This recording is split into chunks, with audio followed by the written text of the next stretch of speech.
जय श्री कृष्णा दोस्तों। कैसे हैं आप सब लोग? आशा करते हैं सब लोग अच्छे होंगे। जैसे कि आप सब लोगों को पता है, बीसीसी में जो काउंसलिंग होना था, उस काउंसलिंग में जो लोग इंजीनियरिंग में बीसीसी के थ्रू एडमिशन लेना चाहते हैं उनका काउंसलिंग चालू हो गया है एक दिन पहले से। और अभी भी काउंसलिंग चालू है। जो लोग अब तक काउंसलिंग नहीं कर पाए हैं इंजीनियरिंग को लेकर के, वो अपना काउंसलिंग करवा लें। बाकी आज हम इसमें बात करेंगे स्पेशली नर्सिंग वालों के लिए, जो बीएससी नर्सिंग करना चाहते हैं उनका काउंसलिंग जो है सो अब बहुत जल्द उनका भी स्टार्ट हो जाएगा। क्योंकि बीसीसी का इंजीनियरिंग का काउंसलिंग स्टार्ट हो चुका है। तो पहले क्या हुआ था कि दोनों का एक साथ स्टार्ट हो जाता था, पर इस बार ऐसा नहीं हुआ। बिकॉज इस बार जो है सो आपका नीट वाला काउंसलिंग ऑलरेडी बिहार में चालू है, तो शायद वो जैसे ही ख़त्म होता है आपका काउंसलिंग स्टार्ट हो जाएगा। मतलब ये जो है सो आपका 4 से 5 दिन के अंदर अंदर आपका काउंसलिंग स्टार्ट हो जाना चाहिए। खैर जो भी हो जब भी हो, पर अगर आप वेट कर रहे हैं तो डेफिनेटली आपको जो है सो बीएससी नर्सिंग में एडमिशन लेना होगा। तो अब क्या है कि बीएससी नर्सिंग में एडमिशन कौन लोग ले सकते हैं, टोटल कितने सीट है, कौन कौन से कॉलेज हैं, हम उसके बारे में बात कर लेंगे। और आपको बताएंगे कि आपका रैंक अगर इसके अंदर है या फिर ऐसा है कुछ, तो आपका एडमिशन बीएससी नर्सिंग में हो जाएगा। तो सबसे पहले तो हम देख लेते हैं कि कॉलेज कितने हैं और कौन लोग एडमिशन ले सकते हैं। तो ये आप देख सकते हैं मेरे पास एक अभी नोटिस है जो ऑफिशियल वेबसाइट बीसीसी 2023 करके है, उसी में सारा डिटेल है। तो अभी फ़िलहाल तो सीट मैट्रिक्स नहीं आया है पैरामेडिकल वालों के लिए। जो सीट मैट्रिक्स लास्ट टाइम पे काउंसलिंग के टाइम पे आता है वो अभी नहीं आया है। बट हाँ, इससे पहले जब आप रजिस्ट्रेशन करते हैं एग्ज़ाम देने के लिए बीसीसी का, उस टाइम पे भी सीट मैट्रिक्स आता है। वो सेम मैट्रिक्स अभी भी अपलोड होगा, पर जो पहले आया था प्रोस्पेक्टस, उसमें बहुत कुछ डिटेल में होता है, बहुत सारी चीज़ लिखा होता है कि रूल क्या है, कैसे एग्ज़ाम देना है, कैसे कैसे सारा। पर अभी जो आपका सीट मैट्रिक्स अपलोड होगा वो सिर्फ और सिर्फ कॉलेज और कॉलेजों में जो सीट है उनका जो है सो डिटेल होता है, उनका लिस्ट होता है। तो दोनों सेम ही रहता है, बहुत ज़्यादा चेंजिंग नहीं होता है। हो सकता है किसी दूसरे ब्रांच में या दूसरे कोर्स के लिए थोड़ा बहुत आगे पीछे हो जाए, पर नहीं होता, नहीं के बराबर ऐसा होता है। तो चलिए इसी में हम देखेंगे कि आपका नर्सिंग का जो कॉलेज है उसमें किस कॉलेज में कितना सीट है और कितना तक आपका जो है सो रैंक है, तो आप एडमिशन ले सकते हैं बीएससी नर्सिंग में। बीएससी नर्सिंग करने के लिए क्या क्राइटेरिया है आपके रैंक का और होना चाहिए। तो चलते हैं हम उस लिस्ट पे जहाँ पे आपका वो बीएससी नर्सिंग का कॉलेज है और आपको दिखाते हैं कि आपका कितना रैंक होगा, तो आप एडमिशन ले सकते हैं बीएससी नर्सिंग में। या फिर आप सोच सकते हैं कि आपका एडमिशन बीएससी नर्सिंग में हो जाए। बाय द वे, आपका एडमिशन हो या ना हो, आपको किसी न किसी कॉलेज में अगर एडमिशन लेना है तो काउंसलिंग के टाइम पे जितने भी चॉइस फिलिंग के लिए जो कुछ भी कॉलेज का लिस्ट मिलेगा, आपको उन सब लिस्ट को फिलअप करना है। तो जब भी आपके पास ऐसा कुछ लिस्ट बन के आता है तो मैं आपको बता दूंगा, और कैसे आपको काउंसलिंग करनी है, कैसे चॉइस फिलिंग करना है, वो सब हम बता देंगे फ़िलहाल। पर अभी हम बीएससी नर्सिंग के लिए देख लेते हैं। तो ये आपका रहा बीएससी नर्सिंग। यहाँ आप जो है सो देख सकते हैं कि ये बीएससी नर्सिंग के लिए है, और ये जो जितने सारे कॉलेज हैं, 5 कॉलेज जहाँ पे आप बीएससी नर्सिंग के लिए एडमिशन ले सकते हैं। तो इस जितने भी कॉलेज हैं पाँचों में 60-60 सीट है, मतलब कुल मिलाकर के हो गया आपको 300 सीट है टोटल, जहाँ बीएससी नर्सिंग के लिए एडमिशन होने वाला है। अब बीएससी नर्सिंग के लिए जो एडमिशन होने वाला है उसमें अलग अलग क्राइटेरिया है। जो भी कॉलेज हैं वो अपना अलग अलग यूआर रैंक रखे हैं कॉलेज में एडमिशन के लिए। तो अब जान लेते हैं कि किस कॉलेज में कितना यूआर रैंक होना चाहिए, मतलब कितना यूआर रैंक आपका होगा तो आपका किस कॉलेज में एडमिशन हो सकता है। तो ये तो आप पहले देख सकते हैं कि ये आपका बीएससी नर्सिंग कोर्स है, और ये कैटेगरी वाइज सीट है कि किस कैटेगरी के लिए रिजर्व सीट या जो कुछ भी आप कह लें, वो आपका जो है सो कितना सीट है आपके रिजर्वेशन के हिसाब से।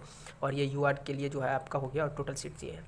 तो अब बात करते हैं कि एक एक करके कि जो आपका नर्सिंग कॉलेज है उस कॉलेज के लिए कि आपको कितना रैंक चाहिए होगा। तो सबसे पहले आपका कॉलेज है एनएमसीएच पटना। उस एनएमसीएच में जो आपको पटना में है, Nalanda medical college and hospital, तो उसमें आपको जो है सो यूआर रैंक अगर आपका 150 के आसपास है, अगर आपका यूआर रैंक 150 के आसपास है और आप जो है सो जनरल कैटेगरी से आते हैं, तो आपका एडमिशन हो जाएगा। अगर आप नर्सिंग के लिए एनएमसीएच लेना चाहते हैं तो आपका एडमिशन हो जाएगा डेफिनेटली। और अगर आप कैटेगरी रैंक देखें तो वो वैरी करता है, पर अगर यूआर की बात करें तो आपका जो है सो जनरल से 150 रैंक है तो आपका एडमिशन हो जाएगा। और अगर एससी कैटेगरी में आते हैं तो कैटेगरी का जो रैंक है आपका 47 अगर है तो आपका एडमिशन हो जाएगा। बीसी में अगर आपका जो है सो 50 के आसपास है तो आपका एडमिशन हो सकता है। इसी तरीके से जो है सो आपका रिजर्वेशन अलग अलग होता है। ओवरऑल कह लें, आपका रिजर्व से एससी तक की बात कर लें तो उसमें जो है सो आपका 500 तक अगर यूआर रैंक होगा तो एडमिशन हो सकता है।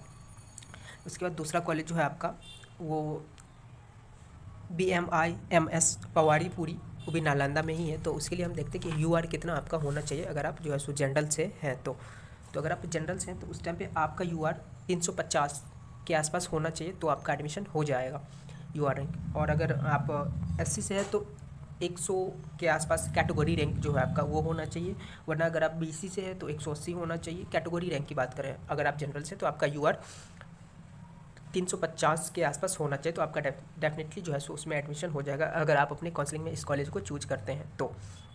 उसके बाद आपका है JLNMC भागलपुर, वो भी एक मेडिकल कॉलेज है और बहुत अच्छा मेडिकल कॉलेज है जो नर्सिंग करवाते हैं। अगर आपका UR रैंक 570 है तो आपका एडमिशन, या फिर 570 से कम होना चाहिए, यानी 550 ऐसे समझ लीजिए कि अगर आपका 550 UR रैंक है तो आपका एडमिशन हो जाएगा, जनरल के लिए है। एंड देन आपका आता है DMCH, ये थोड़ा सा अच्छा कॉलेज है, तो उसमें भी लगभग कैटो UR के लिए जो है सो आपका यही है, जनरल के लिए UR आपको 550 होना चाहिए। और ये कॉलेज बहुत अच्छा कॉलेज है, अभी तो फिर बिहार में फ़िलहाल MBBS के लिए 4th नंबर पे है। तो उसके बाद फिर आपका एक लास्ट में होता है ANMMCH गया, ये भी एक मेडिकल कॉलेज है, और उसमें भी अगर UR आपका जो है सो जनरल से 550 के आसपास है तो आपका एडमिशन हो जाएगा। मतलब 550 हाईएस्ट है जनरल के लिए, कि अगर आपका UR इतना तक है तो किसी न किसी कॉलेज में आपका जो है सो नर्सिंग के लिए एडमिशन हो जाएगा। अगर उतना नहीं है तो शायद जो है सो कहना मुश्किल है, मतलब हो सकता है, चांस बनता है, पर काउंसलिंग के टाइम पे जो भी आपका जो है सो प्रोविजनल बन के आता है, सीट अलॉट होता है, तो कई चीज़ों पे डिपेंड करता है, कई सारा फैक्टर्स होता है। पर अगर इतना है तो डेफिनेटली श्योरली आपका कॉलेज आपको जो है सो मिल जाएगा।